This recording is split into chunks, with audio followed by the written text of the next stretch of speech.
Sir Vizag నుండి కంబోడియాకు human trafficking జరుగుతుంది అన్న ఒక వార్త వెలుగులోకి వచ్చింది సార్. అయితే ఈ హ్యూమన్ ట్రాఫికింగ్ ఎలా జరుగుతుంది? దీని డీటెయిల్స్ ఏంటి? అసలు మామూలుగా చూసుకుంటే దేశవ్యాప్తంగా హ్యూమన్ ట్రాఫికింగ్ ఎక్కువగా వినిపిస్తుంది కదా సార్. అసలు ఎలా చేస్తారు? ఎందుకు చేస్తారు? ఇది ఒక పెద్ద స్కామ్ అని చెప్పాలి. ఇది ఒక ఇంట్రెస్టింగ్ స్కామ్ కూడా. సో వైజాగ్లో నిన్న కంబోడియాలో ఉన్న వైజాగ్లో విశాఖ పౌరులు వాళ్ళని దాదాపు 10 మందిని 2 ఫ్లైట్లలో తీసుకొచ్చారు. సో ఈ సందర్భంగా Vizag CP commissioner of police ఆయన ప్రెస్ మీట్ పెట్టి చెప్పాడు. ఆయన చెప్పిన వివరాలు ఏంటంటే, ఇక్కడ కొంతమంది వైజాగ్లో దాదాపు 70 మంది ఏజెంట్స్ ఉన్నారు. ఈ ఏజెంట్స్ కొంతమంది యువకుల్ని అట్రాక్ట్ చేసి వాళ్ళను కంబోడియాకు పంపిస్తామని చెప్పి అక్కడ వాళ్ళకి డేటా ఎంట్రీ జాబ్స్ ఇలాంటివి ఇప్పిస్తామని చెప్పి కొంత బేసిక్ కంప్యూటర్ స్కిల్స్ ఉన్న వాళ్ళని సెలెక్ట్ చేసుకుంటున్నారు. ఒక్కొక్కరి దగ్గర 1.5 lakh తీసుకొని వాళ్ళని కంబోడియాకు పంపిస్తున్నారు. అక్కడికి వెళ్ళినాక అక్కడ వీళ్ళు ఎవరి దగ్గరికి అయితే పంపిస్తారో వాళ్ళు డేటా ఎంట్రీ ఇవ్వట్లేదు. వాళ్ళు ఏం చేస్తున్నారంటే, కొన్ని చైనీస్ గ్యాంగ్స్ ఉన్నాయి కంబోడియాలో, ఆ చైనీస్ గ్యాంగ్స్కి వీళ్ళని అప్పగిస్తున్నారు. వీళ్ళని వాళ్ళు డిజిటల్ స్లేవ్స్ అని, సైబర్ స్లేవ్స్ అని పేరు పెట్టారు. సైబర్ స్లేవ్స్గా మార్చేస్తారు. అంటే సైబర్ స్లేవ్స్ అంటే అర్థం ఏంటంటే, వాళ్ళు చెప్పిన సైబర్ యాక్టివిటీ వీళ్ళు చేయాలి. సైబర్ యాక్టివిటీ అంటే అర్థం ఇండియన్స్ని మోసాలు చేసే రకరకాల స్కాములు. అవి నేను తర్వాత వివరిస్తాను. ఈ రకరకాల స్కాముల్లో వీళ్ళని పెట్టేస్తారు. వీళ్ళకి ట్రైనింగ్ ఇస్తారు, ఒక స్కామ్ ఎలా చేయాలి అని. ఈ స్కామ్లో వాళ్ళని పెట్టేసి వీళ్ళ ద్వారా ఇండియన్స్ని మోసం చేసేదానికి వాళ్ళు ప్లాన్ చేసుకుంటారు. ఇలాగా ఒక్క వైజాగ్ నుంచే 120 కోట్ల స్కామ్ జరిగిందని చెప్తున్నాడు రవిశంకర్ సిపి. సో ఇప్పుడు ఇది అక్కడున్న ఒక అబ్బాయి ఇక్కడ సిపికి ఫోన్ చేశాడు. ఇలాగ స్కామ్ జరుగుతోంది సార్, మేమందరూ ఇరుక్కున్నాము, మా పాస్పోర్ట్లు అందరూ ఆ గ్యాంగ్స్ తీసుకునేశారు, మమ్మల్ని బయటికి కూడా పంపించట్లేదు, నేనేదో కష్టపడి మొత్తానికి ఏదో ఒక ఫోన్ నెంబర్ పట్టుకొని మీకు ఫోన్ చేస్తున్నాను అని చెప్తే ఇమీడియట్గా ఇక్కడ సిపి అక్కడున్న మన ఇండియన్ ఎంబసీ, నాంపెన్ అంటారు, నాంపెన్ అనేది కంబోడియా క్యాపిటల్, అక్కడున్న ఇండియన్ ఎంబసీని కాంటాక్ట్ చేసి ఈ అబ్బాయిని కూడా ఇండియన్ ఎంబసీకి వెళ్ళమని చెప్తే, ఈ అబ్బాయి మొత్తానికి ఇండియన్ ఎంబసీకి వెళ్ళి మొత్తం చెప్తే, మొత్తం వాళ్ళు అక్కడ ఉన్న కంబోడియా గవర్నమెంట్తో మాట్లాడి వాళ్ళని ఇండియన్స్ ఎవరైతే ఉన్నారో వాళ్ళని సేవ్ చేస్తున్నారు. ఇట్లా ఆంధ్రప్రదేశ్ నుంచి 150 మంది కంబోడియాలో ఇలా ఇరుక్కున్నారని చెప్పాడు. సో దీన్ని లోతుల్లోకి మనం వెళితే ఇది నిజానికి చాలా పెద్ద స్కామ్. యాక్చువల్గా ఇప్పటి వరకు మొత్తం ఇండియా అన్ని రాష్ట్రాల నుంచి 360 మందిని ఇలాగ తీసుకొచ్చారు. ఇంకొక 60 మంది తీసుకొచ్చే ప్రాసెస్ నడుస్తుందని చెబుతున్నారు. Indian cyber crime coordination centre అనే ఒకటి ఉంది ఢిల్లీలో. దీని సెంటర్ ఇన్ఛార్జి రాజేష్ కుమార్ తో కొన్ని మీడియా సంస్థలు మాట్లాడాయి. ఆయన చాలా విషయాలు, షాకింగ్ విషయాలు ఆయన బయటికి తీసుకొచ్చారు. ఆయన ఏం చెప్తున్నారంటే, సౌత్ ఈస్ట్ ఏషియాలో ప్రధానంగా మయన్మారు, తర్వాత అంటే బర్మా అనేవాళ్ళం ఇంతకుముందు, దాన్ని మయన్మారు అంటారు. మయన్మారు, లావోసు, కంబోడియా ఈ దేశాల్లో ఎక్కువగా సైబర్ క్రైమ్స్ జరుగుతున్నాయన్నమాట. ఈ దాదాపు 40% సైబర్ క్రైమ్స్ ఈ దేశాల నుంచి జరుగుతుంది. ఇండియాలో జరిగే క్రైమ్స్లో టోటల్గా 40% క్రైమ్స్ ఇక్కడ జరుగుతున్నాయి. For example, national cyber criminal reporting portal అనే ఒక పోర్టల్ ఉంది. ఈ పోర్టల్లో జనవరి నుంచి ఏప్రిల్ వరకు ఇయర్లో నమోదైన కేసుల సంఖ్య 7,40,950 ఉన్నాయి. అంటే రోజుకి 7,000 క్రైమ్స్ దీంట్లో నమోదవుతున్నాయి అన్నమాట. సో ఈ ఓవరాల్గా ఈ క్రైమ్స్లో ఎలా చేస్తారు అంటే, జనరల్గా వాట్సప్ కానీ, టెలిగ్రామ్ కానీ, ఫేస్బుక్ కానీ, గూగుల్ యాడ్స్ ఇలాంటి ప్లాట్ఫామ్స్ను ఉపయోగించుకొని ఈ క్రైమ్స్ చేస్తున్నారు. ఇందులో ప్రధానంగా ఈ రాజేష్ కుమార్ 4 రకాల క్రైమ్స్ గురించి ఆయన వివరించారు. ఒకటి, ఇన్వెస్ట్మెంట్ క్రైమ్. ఇన్వెస్ట్ చేయండి, దీంట్లో మీకు డబ్బులు వస్తాయి, ఇంత వస్తుంది, అంటే ఇంత ఇన్వెస్ట్ చేస్తే ఇంత వస్తుందని మనకు ఫోన్లు, మనకి ఈ యాప్స్లో మెసేజ్లు ఇవన్నీ వస్తాయన్నమాట. వచ్చిన తర్వాత మనల్ని వీడియో కాల్ చేయమంటారు. వీడియో కాల్ చేస్తే అక్కడ ఒక చిన్న ఆఫీస్ సెటప్ ఉంటుంది. ఆఫీస్ సెటప్ నుంచి కాల్ చేస్తుంటారు, మాది ఇన్వెస్ట్మెంట్ ఫర్ము, మీరు కానీ ఇంత ఇన్వెస్ట్ చేస్తే, ఫర్ ఎగ్జాంపుల్ ఒక ₹1,00,000 ఇన్వెస్ట్ చేస్తే మీకు 1 ఇయర్లో 2 lakhs వస్తుంది, ఇలాగని వాళ్ళని కన్విన్స్ చేసి చేయడం. సో ఇది ఇన్వెస్ట్మెంట్ క్రైమ్. ఇది కాకుండా ట్రేడింగ్ క్రైమ్. ట్రేడింగ్ అంటే డే ట్రేడింగ్. మీరు మేము చెప్పిన ఈ ట్రేడింగ్ యాప్స్లోకి వెళ్ళండి, మీరు ఆ ట్రేడింగ్ యాప్స్ ఐడి అవన్నీ చేసుకోండి, నేను మిమ్మల్ని గైడ్ చేస్తుంటా, మీరు చేయండి, మీకు డబ్బులు వస్తుంది అని చెప్పడం.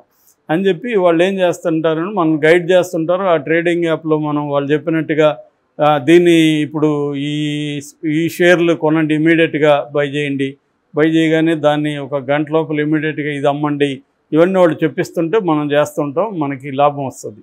ఒక 4 రోజులు 5 రోజులు 10 రోజులు లాభాలు వస్తుంటాయి. మనం ఏదో 5,000కి చేసామనుకో, ఆ రోజుకి 7,000 వస్తుంది లాభం.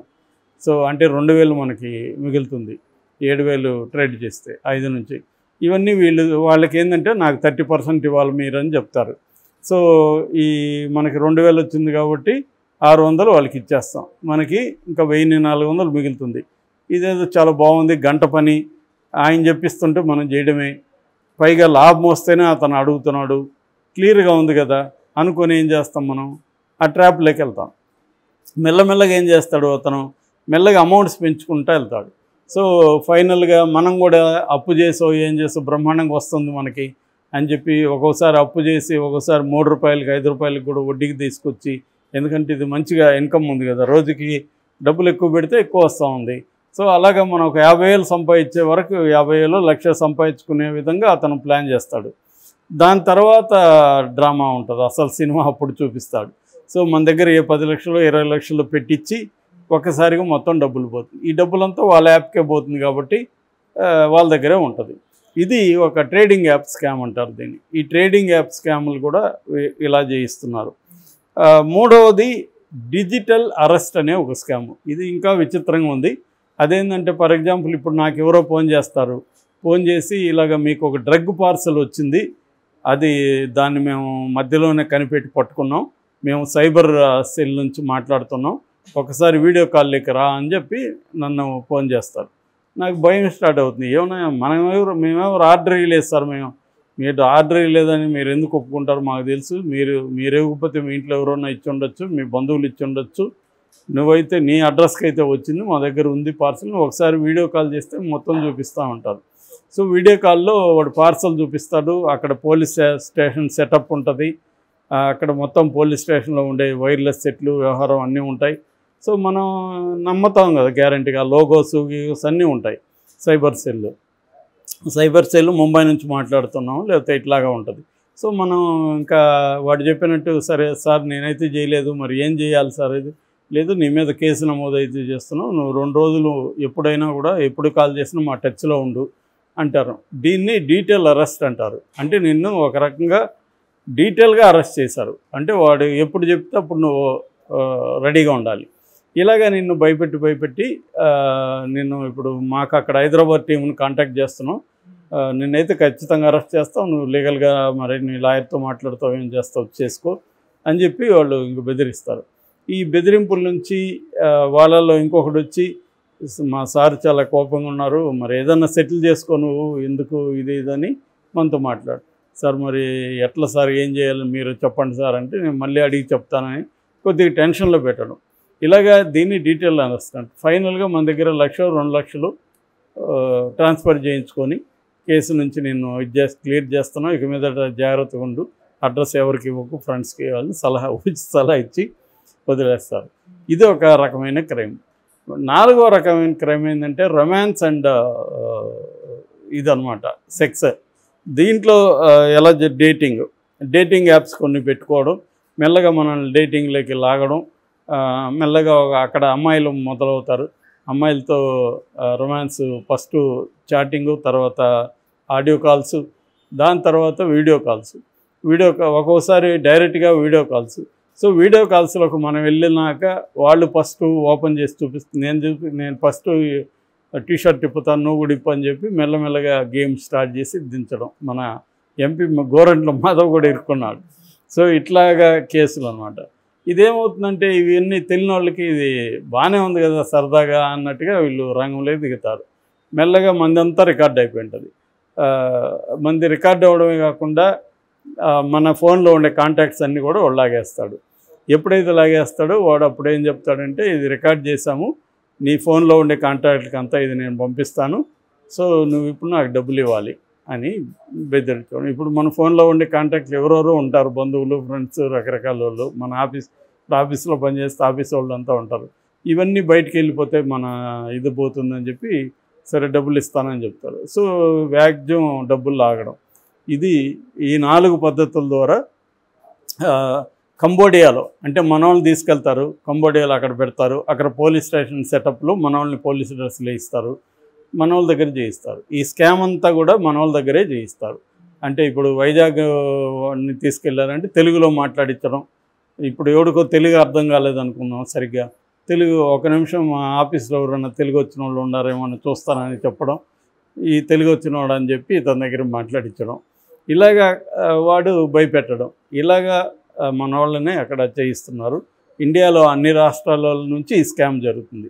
అంటే ఇక్కడున్న ఏజెంట్స్ నిరుద్యోగుల్ని ఇలా ట్రాప్ చేసి వీళ్ళని అక్కడికి పంపించడం, అక్కడ వీళ్ళు ఇరుక్కుంటారు, పాస్పోర్ట్లు లాక్కుంటారు, అక్కడ ట్రైనింగ్ ఇచ్చి వీళ్ళని ఇండియన్స్ని మోసం చేయడానికి ఇలాగ చేస్తున్నారు.